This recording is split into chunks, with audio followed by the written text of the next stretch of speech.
রিশাদ হোসেন, লিটন কুমার দাস এবং নাহিদ রানার কারণে এবারের পাকিস্তান সুপার লিগের ব্যাপারে বাংলাদেশের ক্রিকেট প্রেমীদের আগ্রহ অনেক বেশি।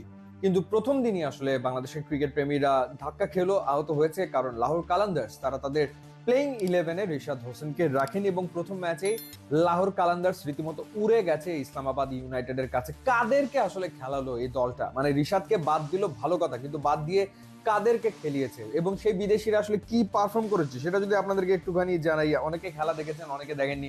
স্যাম বিলিংসই খেলিয়েছে।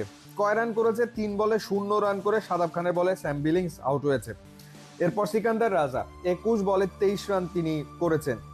ডেভিড উইজা প্রথম বলেই গন, প্রথম বলে আউট 0 রানে। হোল্ডারের বলে তিনি আউট হয়ে গেছেন, কোনো রানই করতে পারেননি। ড্যারেল মিচেল তিনি 14 বলে 13 রান করেছেন, 2 4 মেরেছেন। সর্বসাকুল্যে প্রথমে ব্যাট করে লাহোর কালান্দার্স তারা রান করতে পেরেছে 139 এবং 139 রান করতে পেরেছে মূলত আব্দুল্লাহ শফিকের কারণে। আব্দুল্লাহ শফিক 38 বলে 66 রানের ইনিংস খেলেছেন, 6টা চার 3টা ছক্কা তিনি হাঁকিয়েছেন। সেকেন্ড হাইয়েস্ট রান হচ্ছে সিকান্দার রাজা। বাকি ব্যাটাররা আসলে ব্যর্থ হয়েছে, যে কারণে 139-এ তারা গুটিয়ে যায়। জেসন হোল্ডার 4 উইকেট নিয়েছেন, দুর্দান্ত বল করেছেন। শাদাব খান নিয়েছেন 3 উইকেট। এবার যদি বোলিং এর পারফরমেন্সের কথা বলি, তাহলে ডেভিড উইজা বল করেছেন 1 ওভার, রান দিয়েছেন 17। ব্যাটিং এ 0, প্রথম বলে আউট এবং 1 ওভার মাত্র বল করেছেন, 17 রান দিয়েছেন ডেভিড উইজা। ডেভিড উইজাকে কেন, কি কারণে প্লেইং ইলেভেনে লাহোর কালান্দার্স রেখেছে আমার কাছে বোধগম্য হয়নি। এরপরে সিকান্দার রাজা 2 ওভার বল করেছেন, 15 রান দিয়েছেন, কোনো উইকেট তিনি নিতে পারেননি। সো বোলিং এ হচ্ছে বিদেশিদের পারফরমেন্স এইরকম। তো সেইখানে একজন লেগ স্পিনার থাকলে সেটা ডেফিনেটলি আমার মনে হয় কাজে লাগতো। যেমন ভাবে 3টা উইকেট শাদাব খান নিয়েছেন। শাদাব খান 3 ওভার 2 বল করেছেন, 25 রান দিয়েছেন, 3টা উইকেট নিয়েছেন।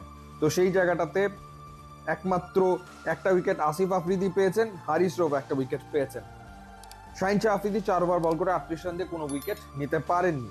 এবং ইসলামাবাদ ইউনাইটেড হয়ে কলিন মুন্ডু 59 রানের ইনিংস খেলেছেন। সালমান আগা অপরাজিত ছিলেন 41 রান করে।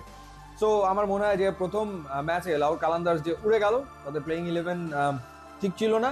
রিশাদ হোসেনকে খেলাতেই পারতো, যাদেরকে খেলিয়েছে ডেভিড উইজা কেন, কি কারণে পারফর্ম করতে পারেনি। এরপর সিকান্দার রাজাও খুব একটা ভালো ফর্মে ডেফিনেটলি তিনি নেই। ড্যারেল মিচেল ব্যাটিং এ ব্যর্থ, স্যাম বিলিংস রান করতে পারেননি। সো আশা করবো যে নেক্সট ম্যাচে লাহোর কালান্দার্স ডেফিনেটলি তাদের একাদশে রিশাদ হোসেনকে রাখবে। আপনার কি মনে হয় জানাবেন। ইউটিউব, ইনস্টাগ্রাম লিঙ্ক দেওয়া আছে। করাচি কিংস এর ম্যাচ রয়েছে আজকে, দেখা যাক লিটন কুমার দাসকে তারা একাদশে রাখে কিনা। সাথে থাকার জন্য ধন্যবাদ। নাইসিনামাইড যুক্ত